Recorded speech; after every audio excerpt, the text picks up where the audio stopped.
Mansfield at home. Mark, how strong do you sense the desire is amongst the players to respond after last week's match? Yeah, I sense it's been a good week's training, and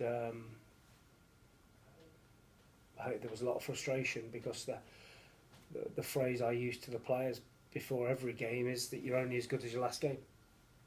You know, before the Exeter game, we were really good because Crawley was our last game. Before this game coming up, we were only as good as the Exeter game, and we were really poor. We didn't play, we froze for the first 15 minutes and lost the game there. But sometimes that happens, and you have to give credit to the opposition. What else apart from the start can you look to put right? Presumably the start's a mental thing, is it? I think it's an application and different problems that different teams. I mean, Exeter put it right on us from the start. They put the ball in behind us, and we didn't solve that problem. We left big gaps. We didn't defend properly, and we invited pressure rather than getting ourselves together and seeing that sort of spell of pressure out and then being able to play off the back of that. And we kept booting the ball long. Goalkeepers and defenders just kept smashing the ball up to Matty Stevens and Aaron Collins. And I've said, whenever we get in a fight, a long ball fight, we get beat up. So it's important that we stick to what we do. And that takes a bravery, doesn't it? That's kind of the thing that you've always said, that it takes bravery to play the way that you want the team to play. There's different sorts of bravery, isn't there? There's bravery to run around and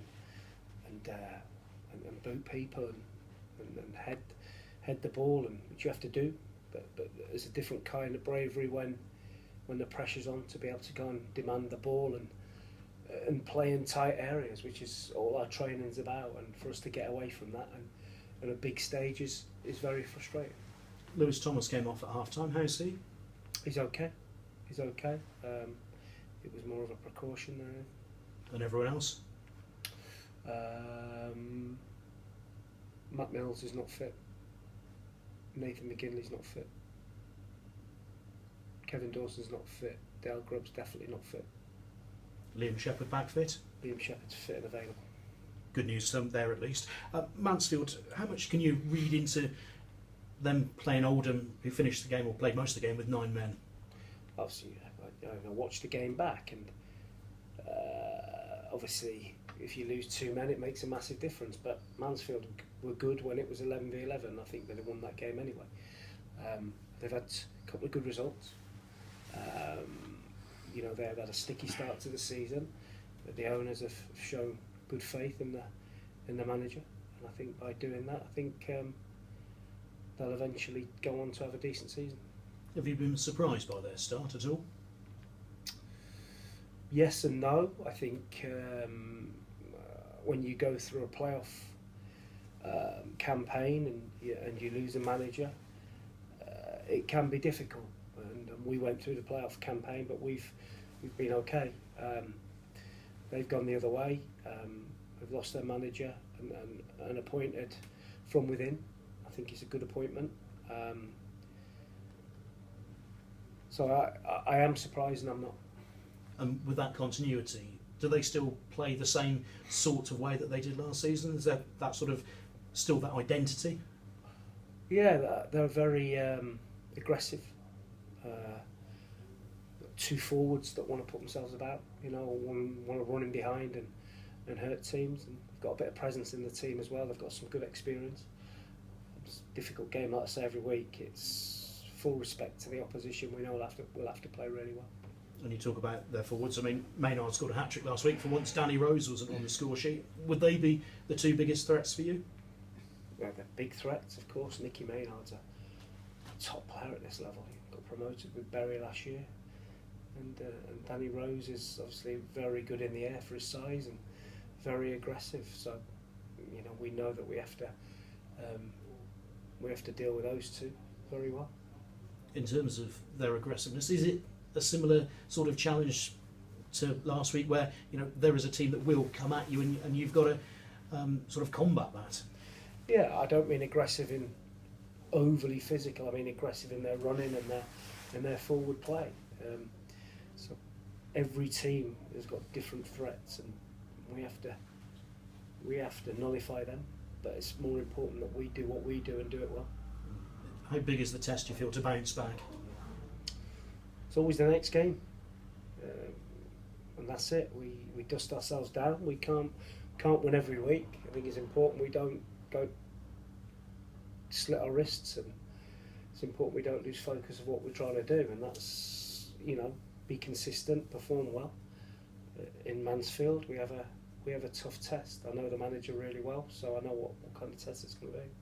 Thank you, good luck. Thank you. Mark, you've obviously got a few bumps and bruises in the squad at the moment. Are you eyeing the free transfer market at the moment?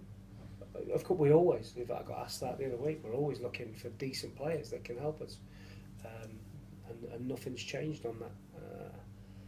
Hopefully we're going to see over the next couple of weeks, we'll see an end to our injuries. Obviously we've got Shet back this week. I think McGinley will be fit for Tuesday.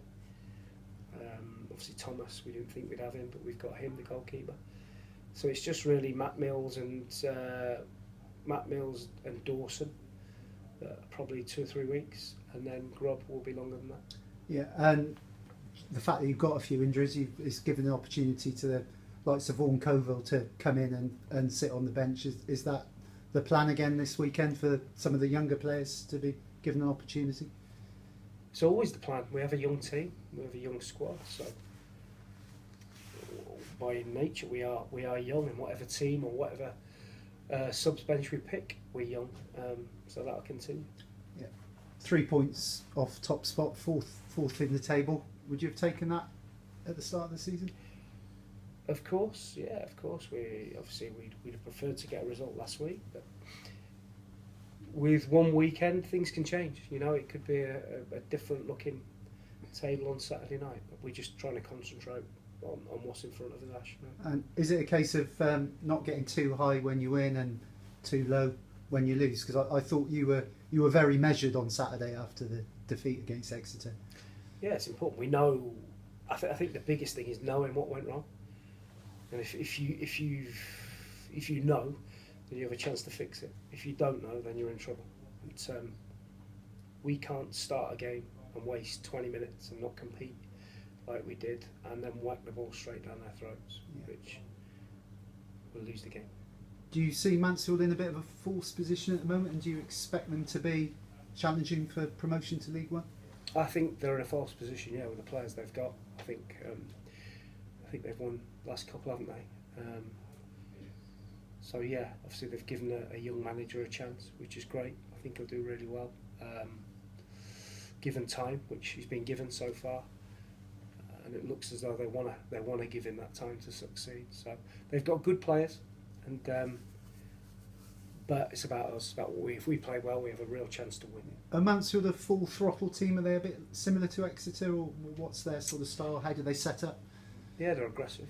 They played 4-4-2 last week, and play off the front men. If you've got forwards like they have, then it makes perfect sense to do that. Yeah, just one more from me. In the week, Bulgaria, terrible scenes off the pitch. Gareth Southgate chose to carry on with the game. Would you have sort of concurred with that? I think it's about what you see or what you feel in that moment, you know. And it's obviously they've dealt with it, you know, well. The players, the coaching staff. It's just the UEFA, isn't it? It's UEFA that have got to sort it out. Nobody else can. If UEFA want to bury their heads in the sand, then it'll never get sorted. Okay, cheers, Mark. Thank you. Thank you.